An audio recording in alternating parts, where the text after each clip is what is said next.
Good morning guys, আমার নতুন একটি ফেসবুক ব্লগে তোমাদের সবাইকে ওয়েলকাম।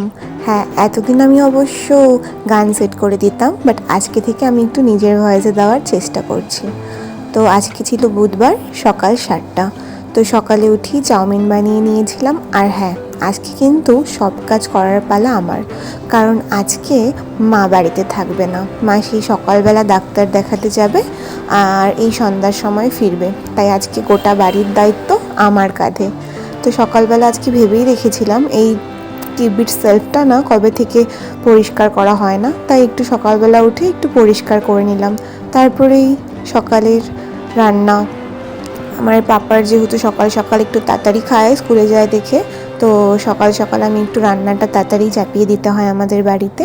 তো আজকে মা বলেই গিয়েছিল যে তোকে কিছু করতে হবে না, একটু মাছের ঝোল করে রাখিস তাহলেই হয়ে যাবে। তো এই দেখো চটপট আমি মাছের ঝোলটাও করে নিলাম, আর তারপরে বাসনগুলোও মেজে নিচ্ছি। আমি না সবসময় এটাই চেষ্টা করি যে কোনো কাজ যাতে আমি ফেলে না রেখে তাড়াতাড়ি কাজের মানে যখনই হয়ে যায় তখনই সব কাজটা করে রান্নাঘরটা ক্লিন করেই আমি এখন স্নানে চলে যাব। তাই চটপট করে বাসনগুলো ক্লিন করে নিচ্ছি। তারপর ভাবলাম স্নানে যাওয়ার আগে ঘরটা ঝেড়ে একবার মুছে দিই, না হলে আসলে আমার না এই সমস্ত ঘরের কাজ করতে ভালোই লাগে, খুব একটা খারাপ লাগে সেটা বলবো না, কিন্তু আমি যেহেতু বাড়িতে থাকিই না তাই মার উপর প্রচণ্ড চাপ পড়ে যায়। আমি তাই আজকে যেহেতু মা নেই বাড়িতে, আমি তাই সমস্ত কাজগুলো করে চটপট স্নান করে এই যে চলে আসলাম। আর স্নানের পর আমার একটু ব্যালকনিতে এসে বসতে ভালো লাগে। এই দেখো কত সুন্দর ফুল গাছ হয়েছে, আর আমাদের বাড়িতে যতই গাছ রয়েছে সবই কিন্তু আমার মার হাতে। তারপর একটু শুয়ে পড়েছিলাম, এখন সন্ধ্যার টাইম হয়ে গেছে, ছাদে চলে আসলাম। মা স্নান করে যাওয়ার সময় কতগুলো জামা কাপড় ধুয়ে মেলে দিয়ে গিয়েছিল, সেই জামা কাপড়গুলো নিয়ে আসি। আজকে মা নেই দেখেই কিন্তু আমাকে এই সমস্ত কাজ করতে হচ্ছে, না হলে আমি তো এখানে থাকিই না। তোমরা যদি আমার আগের ব্লগগুলো দেখে থাকো তাহলে তোমরা বুঝতে পারবে আমি পড়াশোনার জন্য শিলিগুড়িতে থাকি। তো এখানে যখনই আসি তখন আমার খুব একটা কাজ করতে হয় না, সমস্ত কাজ মাই করে দেয়।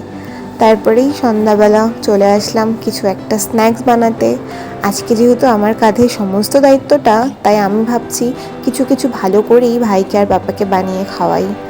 তো এখানেই আমি ব্রেড টোস্ট বানিয়ে নিচ্ছি, সাথে গরম গরম চা তো রয়েইছে।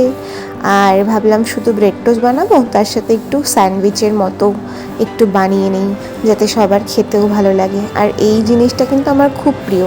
তোমাদের যদি এই রেসিপি লাগে তাহলে আমাকে কমেন্টে বলো, আমি এর পরের ব্লগে এই রেসিপিটা তোমাদের সাথে শেয়ার করে দেবো।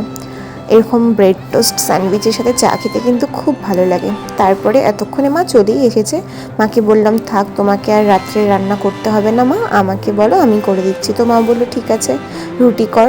মা অবশ্য সবজিটা বানিয়ে দিয়েছিল, আমি শুধু রুটিটা বেলে দিয়েছিলাম। আর এভাবেই রাত্রে ডিনারটা করে ব্যাস আজকে আর আমার গোটা দিনটা হয়ে গেল কমপ্লিট।